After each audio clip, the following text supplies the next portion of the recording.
Okay, wiring is all secured, and it's time for the depth pick guard. I thought about it for a while, and this build is like, pretty much almost done. I was trying to decide what I should do with it since it was experimental, hasn't been finished and such. I was like, well, I could either make a Bubinga body for it and do it up with a Bubinga body and a carbon fiber tube and machine screw hardware, but then I'd probably want to totally refinish the neck to go maybe in a brown to go with the Bubinga. Then the other thing I was thinking was that I could go ahead and just complete this guitar and like finish this part of the neck and finish the do the depth pick guard in wood as opposed to plastic, and then I could finish it to match the rest of the guitar. So yeah, I think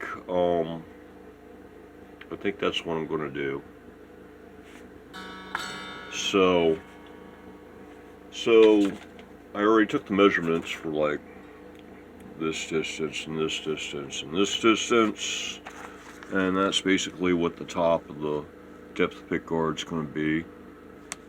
54 wide up at the neck and 70 down by the pickup, and about 100 millimeters long.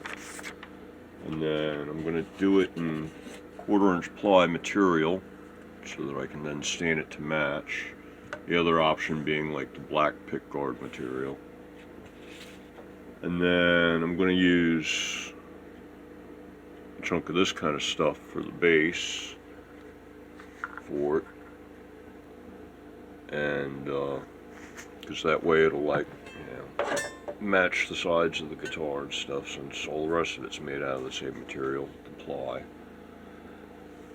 And then as far as the thickness goes, these two together is only about 1 millimeter thicker than the fretboard is tall. So I'll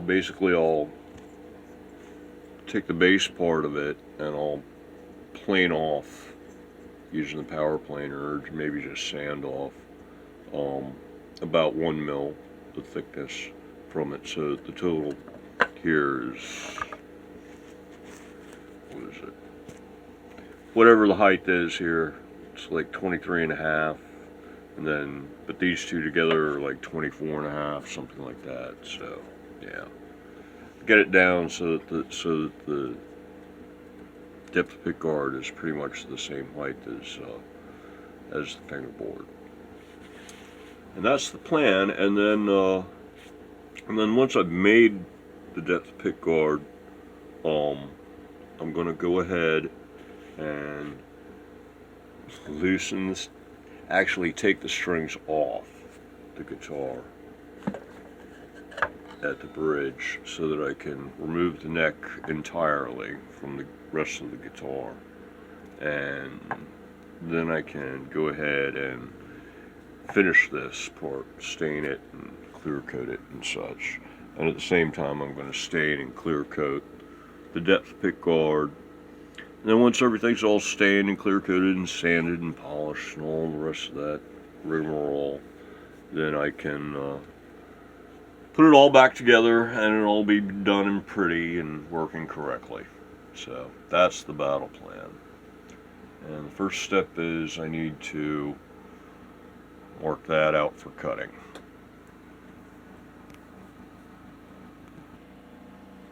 Okay, got it marked out. Time for, I don't know, coping or jigsaw, something like that. Okay, I rough cut it with the jigsaw. I'll go ahead and get it straight with the rasp and sand it. And there it is, all filed down and straight and sanded up. Now for the base.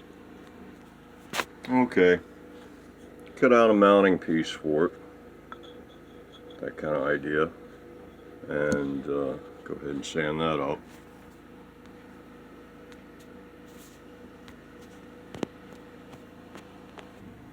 And there it is, all glued up. 1 depth pick guard. It's actually pretty good height-wise. I want to sand it down just a smidge, but plane it, or Shinto rasp it or something. Or maybe just clean up this little bit here, and that might make enough of a difference in order to get it to the right height. But before I deal with any of that, I think I'm going to stain it and finish it, and I'll just remove material from the bottom here as needed in order to get the height correct. Once I've cleaned up this portion of the body a little bit, there's like still some wood stuck there from the old one.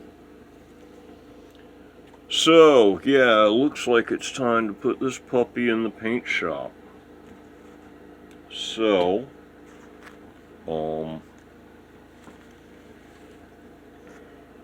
yeah, I'll take off the strings, pop off the neck, stain it all up, and then clear coat it. So I think that's going to wrap it up for like this episode, and